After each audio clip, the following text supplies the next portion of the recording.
As we continue now with our brief survey of the Enlightenment, we ask the question now, why was the Enlightenment called the Enlightenment? What was the new light that was being shed on issues of the day? Well, the 18th century Enlightenment, perhaps more than any period in the history of Western thought, showed a spirit of unbridled optimism with respect to the progress of the mind, or what we might call intellectual progress. We've seen the startling results in science, and now revolutions occurring around the world and new paradigms for government with freedom and individual responsibility and these things that are taking place. The Enlightenment brought with it a severe tension between philosophy and the church, because for many of the thinkers of the Enlightenment, it was the church that was seen as the chief impediment or obstacle to further philosophical improvement and intellectual progress, because the church was bound up in her dogmatism and was perceived by many of the critics of the Enlightenment to be the enemy of free thinking and free investigation for truth wherever it could be found. And so we see this critique emerge against the church and against Christianity. Now, one of the most important figures of the Enlightenment was the French philosopher Voltaire. And Voltaire was very critical of the church. But he was not critical of theism. He was a devout believer in God. And his problem, as he said, was he was not struggling against faith, but against superstition. Not even against religion, but against the institutional church as he encountered it in his day. See, we wanted to leave room for faith. And so he was somewhat critical of religion, but his basic target was the church, and particularly the Protestant church at that day that had followed after Calvin and Luther, and he was also very critical of Pascal because of Pascal's revival of Augustinian thought within the Roman Catholic community. And Voltaire didn't like that. He shared Voltaire's concern for human corruption, but he saw more of the problem with superstition and an uninformed, unintellectual approach to faith. But I would say that Voltaire's more of a literary figure, a kind of a transitional figure here, where he was a moderate with respect to his critique of religion. The French encyclopedists were the avowed enemies of all religion. And they were the ones, people like de Holbach and Diderot, who declared themselves personal enemies of God and brought forth the basic theme of the Enlightenment, which was this, namely, that the God hypothesis is no longer necessary to explain all of the old philosophical and historical problems, such as where did the world come from, what is the origin of human life. Now science, apart from the Bible and apart from religion, can answer all those questions that earlier philosophers had to fall back upon their speculation on the first cause as God to explain the world as we find it. So again, let me say that what they would condense their view of enlightenment was that where the lights came on was to the realization that God is not a necessary hypothesis for theoretical thought. Now these men, in their efforts to put aside all forms of theism, developed the idea of spontaneous generation as the alternative to the Christian concept of creation. which view at that time seemed to be credible within the scientific world, but under later examination was found to be completely absurd. Spontaneous generation means that things just pop into existence out of nothing. Now, for a short period of time, there were efforts in the Enlightenment to produce a natural religion. Natural religion, which would be a religion based upon reason and a religion that would be noted for its chief article of tolerance or toleration. By the 18th century, Europe was fed up with religious warfare, with the endless disputes between Protestants and Roman Catholics and all of the pain and suffering that had gone on in the world as a result of these fierce theological controversies. And so religion was upsetting daily life, and of course these people thought that it was also a barrier towards a greater awakening or illumination that we can find through natural science. One of the ironies of this, of course, is that while this is going on in Europe in the 18th century, what's going on in America, in the colonies, is the Great Awakening, with the work of Jonathan Edwards and Whitefield and Wesley, and the biggest religious revival that this new world would have experienced, not only up to that point, but since that point. And while religion is taking off in full force in America, it's suffering calamitous consequences under the impact of the Enlightenment in Europe.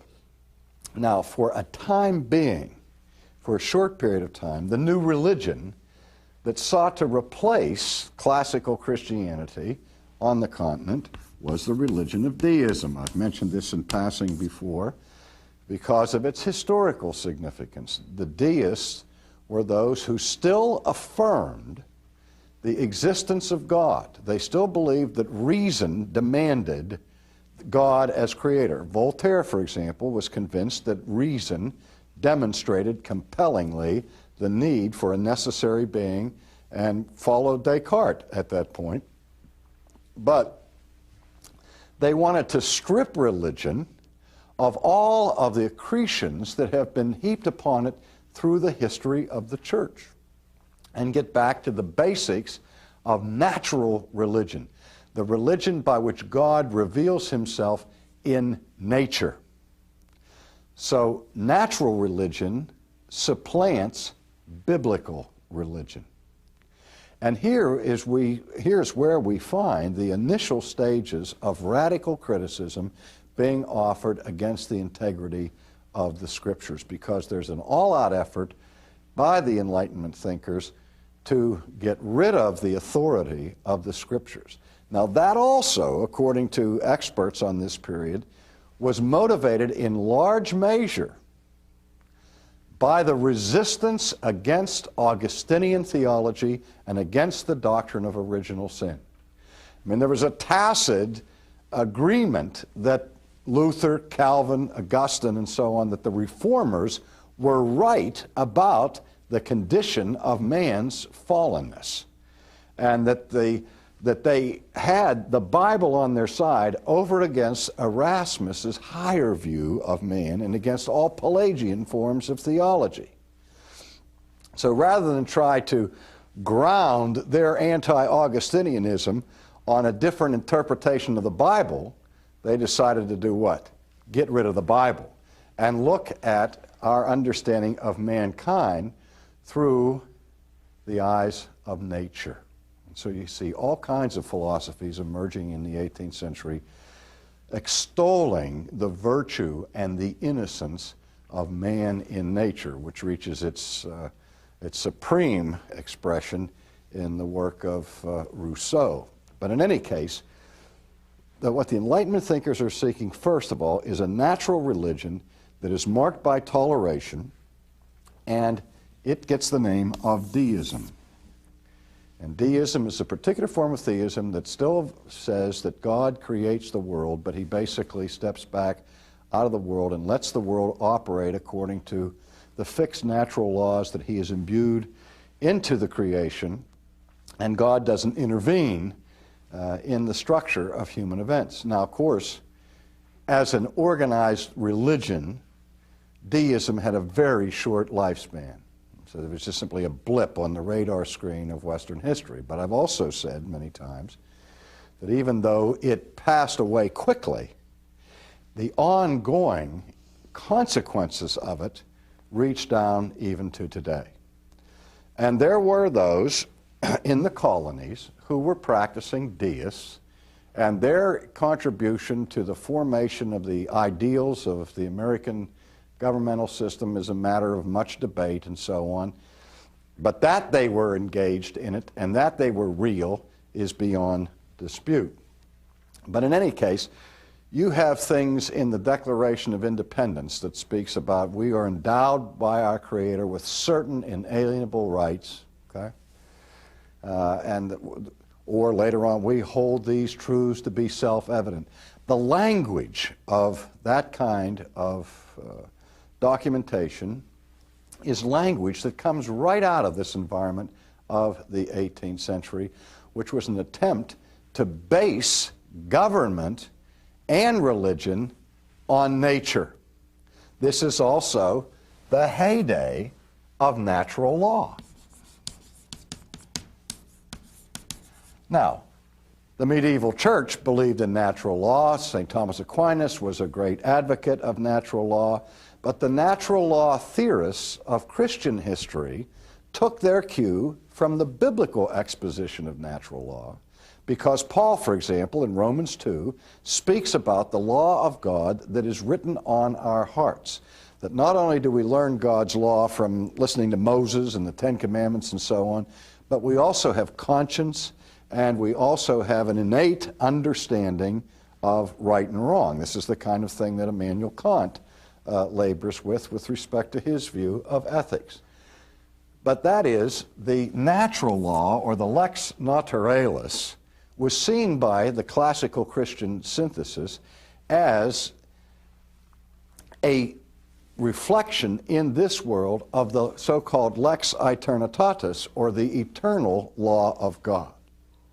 So that natural law was a consistent application of biblical law. Now, what's going on now in the 18th century Enlightenment is an attempt to de-supernaturalize life, de-supernaturalize religion, if you will, so that the Bible has to go. And supernatural revealed theology has to go, and in its place comes natural theology, or natural religion. And this is a very important point to understand, because part of the hostility in our own day against natural theology is rooted in the church's awareness that it was the advocates of natural theology who gave birth to this critique of revelation, of the Bible, and all the rest. I, for example, am an outspoken advocate of the reconstruction of natural theology, but not in the Enlightenment sense, where you reduce Christianity to what can be learned simply through a study of nature, but rather more in terms of the classical synthesis, as Aquinas had it, where natural theology simply reinforced what was already present in the Scripture. Now, in any case, deism was welcomed by the moderates of the Enlightenment. But the radicals of the Enlightenment, people like, as I said, Diderot and the French encyclopedists, saw deism as a fatal compromise with religion. In fact, Diderot said that what deism managed to accomplish in a positive note was that it cut off 10 heads of the hydra of organized religion. Going back to the ancient mythology of the hydra, you know, what you cut off a head and grow two and so on. This one cut off 10 heads, but he said, deism left that one head, the head of deism, and Diderot said, as long as that one head is left, all the other heads will come back. They'll all grow back, and we'll have all the same religious problems in the future that we had in the past. And so Diderot was not satisfied with this compromise. He wanted to take the axe to the root of the tree, or really to take the axe to the neck and cut off all of the heads of Hydra, including the head of deism, and get rid of religion altogether. Now, Rousseau is one who was very important in this period because he also fought against the classical Christian view of original sin.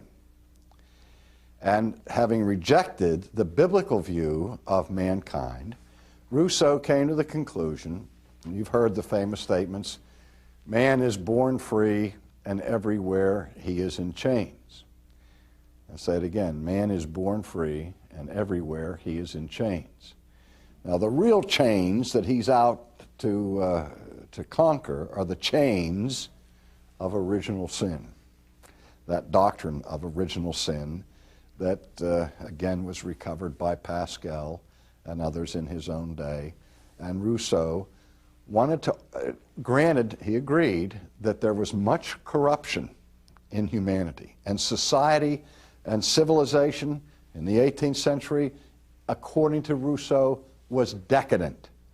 And because of the obvious corruption of human institutions, which the reformers would point to as proof of the truth of original sin. Let me just add a comment parenthetically. Edwards, over in America, wrote his masterful treatise on original sin in the 18th century, and he argued for the doctrine of original sin not only exegetically, which he did do, showing the biblical case for original sin, but he also has a lengthy section in his treatise on original sin proved by natural reason. And again, to simplify this, what Edwards was saying was, if the Bible didn't tell us anything about a historical fall, or anything about the doctrine of original sin, pure, unvarnished reason would have to construct a theory of original sin to account for the universality of corruption, and that all people everywhere struggle with sin.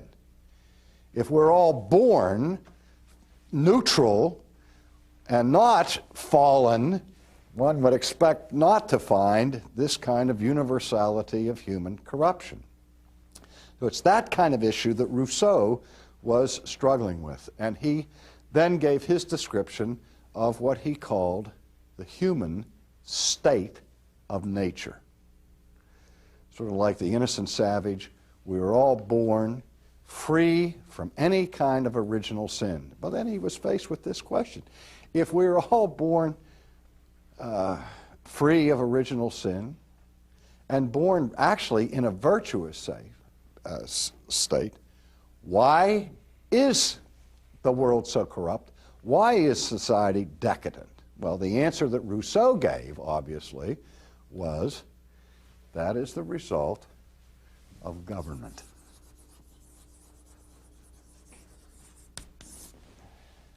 Man is born with a basic virtuous sense of self-love, which is not evil.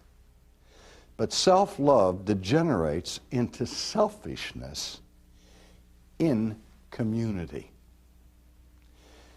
When governments come and form established institutions that sort of codify and place in concrete the worst impulses of human nature.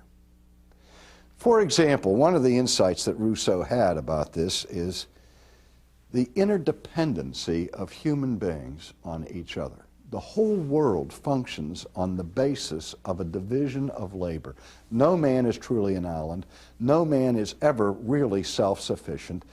The farmer needs the cattleman for his meat, and the cattleman needs the farmer for his wheat, and so on. And we all are interdependent in a global village on each other's contributions to the human enterprise. But as soon as I enter into a contract with you, or as soon as I enter into a cooperative venture with you, I become to some degree dependent upon you. And the more dependent I am upon you, the more I expose myself to your impulse to tyrannize me.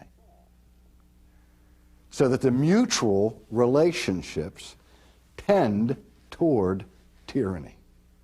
And the more institutionalized these things become, the more government you have, then the more you are exploited and you become alienated from your basic human nature. We call it the rat race. And most of us spend little time thinking about how our lives are made complicated by the structures and the systems of civilization and of society as we know it. I mean, we sort of dropped into the society in which we live, and everybody's expected to have a car. If you don't have a car, there's something wrong with you, or you can't compete, and you're expected to do this and you're expected to do that. And all the while, Big Brother's watching you and herding you, and herding, H-E-R-D, not hurting, although they may do that too. And so Rousseau came to the conclusion that every person becomes whatever the government makes it. So that it is organized government that corrupts individuals. You would think on the basis of this that he would then appeal to a complete withdrawal from society, but that's not the case. Instead, what he said is what we need is a whole new understanding of government, where the government is based on a social contract, on a covenant between those who are ruled and those who are the rulers. And that covenant is spelled out in terms of just laws.